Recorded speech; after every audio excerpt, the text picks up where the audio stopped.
Hello mga guys, mag-storytelling sa ako. Kanang kay i-post na ko ni sa akong kuan, kanang sa akong platform, sa akong YouTube or asa na ako mo post. Kanang ako lagi kwento akong kuan ba kanang journey sa pag-file og kanang tourist visa. Una nag-file kong tourist visa sa kuan sa Saudi. So karon mga hangtod May 2025 hangtod so ito akong schedule April nga na reschedule kay sa adlaw sa ako ang kuan akong interview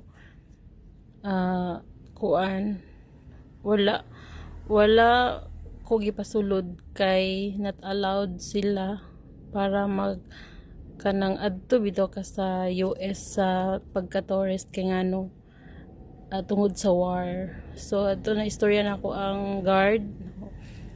So guard, I have an interview today.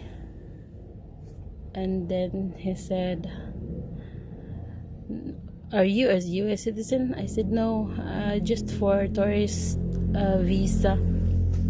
And then he said, "Oh, we're not allowed now because of war." So and then I asked, "So when is it available?" And then he said, "We don't know until the war is end, maybe."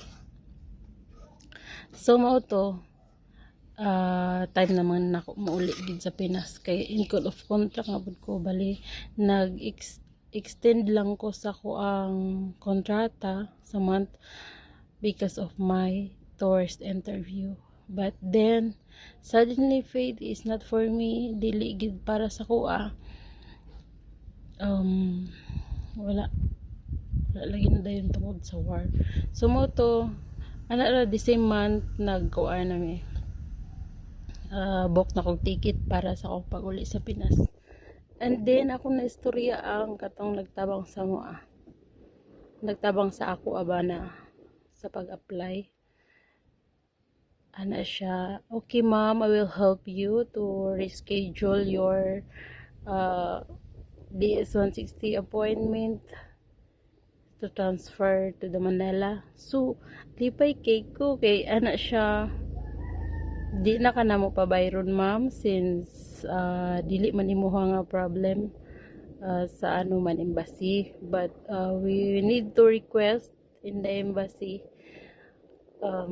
how it works, kung masugod sila if they allowed us to transfer your interview schedule in Manila embassy. And then at that time I'm very happy. So of course if I get approved, I will see my love. And then sumao to naguli pa kog Mindanao. So nakauli ko kuan April 25, 26, 27, April 27 na ako sa Mindanao. So ang reschedule dayon sa ako ang DS-160 is June 17. So ang schedule sa ako akong tourist visa interview June 17.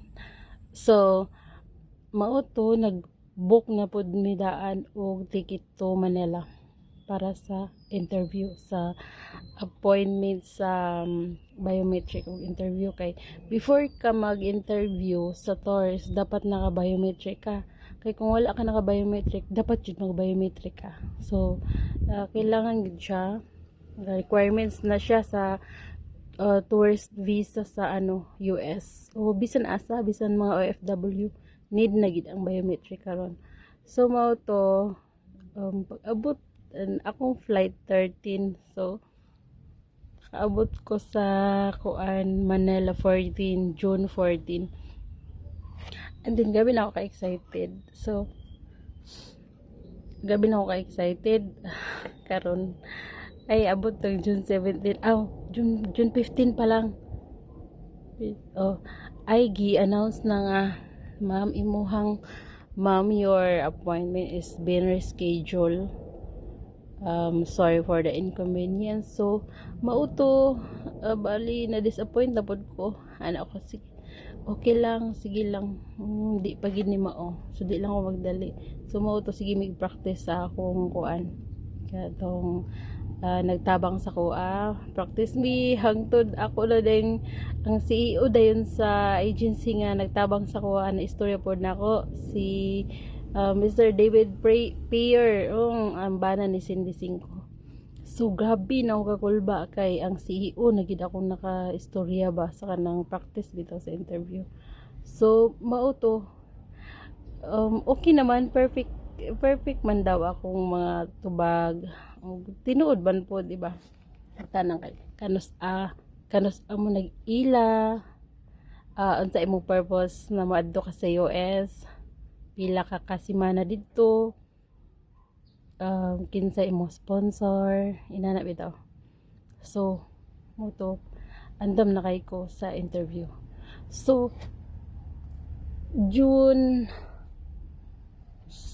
nalimot na ako. June 22 akong biometric. So June 22 akong biometric. Fast forward, okay naman ang dagan, dali lang kaayo akong process kay kompleto man akong papers. Akong gidala, ako lang passport o DS-160 nga appointment. So mauro to gitan-aw. Kay makita naman nila imong ngalan dito sa kuan kung naka-schedule ka sa biometric. Makita naman nila pag i-search nila imong ngalan sa imong DS-160. So mao to, laktod ako, ang final interview is June 26. So karon gabi na gid, mara gid adlaw nga kuan kanang pinaka-excited nga adto na ko kuan. So bali akong biometric dito sa Parkal. Sa Parkal dira sa kanang sige ito siya nga kuan. Basta diri para niya kay Parkal lagi. Dayon. Ang interview dayon sa DS-160 kaysa US Embassy dito sa Rojas Boulevard. So dito ang final interview sa DS-160 o US Embassy kanang bisan unsa na tanan na immigration o tanan. So mao to nga June 26 na final interview. Kulba ada kay ko dala abi pa nalit pa jud ko kay sayo ra day kina ipalain ang mga kuano to 7 ako interview. Karon gabi naginaw kulba, naglinya na. Hangtod gi-relax na akong ginhawa. Sigo pray nga Lord, tudloin daw ko sa tanan maayong mga ako ipang tubag. So straight lang ko dito sa line na ay screening. Tanawon pa imuhang ko i-check and screen pa imong papers, tapos ato na din ka sa step 2 to check the biometric, o ang step 3 dayon ang final interview. Pero suddenly grabe ka lonely sa taliwala sa pila ka bulan, pila ka tuig na kana bitong pag-process kuan na di ay madinay ra day ka. Ako di ay na-deny akong application. So the end of the story sa DS-160 kay hindi naman po mag-apply kay dako pud bayag bayro nun, tapos wala pay budget. So mo to, very sad kay dili satisfy ang console sa akong mga tubag, and I just only tell the truth but nothing but the truth. Pero dito ko nasipyat sa 2 to 3 weeks. So dapat consistent kung 2 weeks, 3 weeks ra gyud. So mao to, thank you for listening my tourist visa journey. Sa sunod na pod.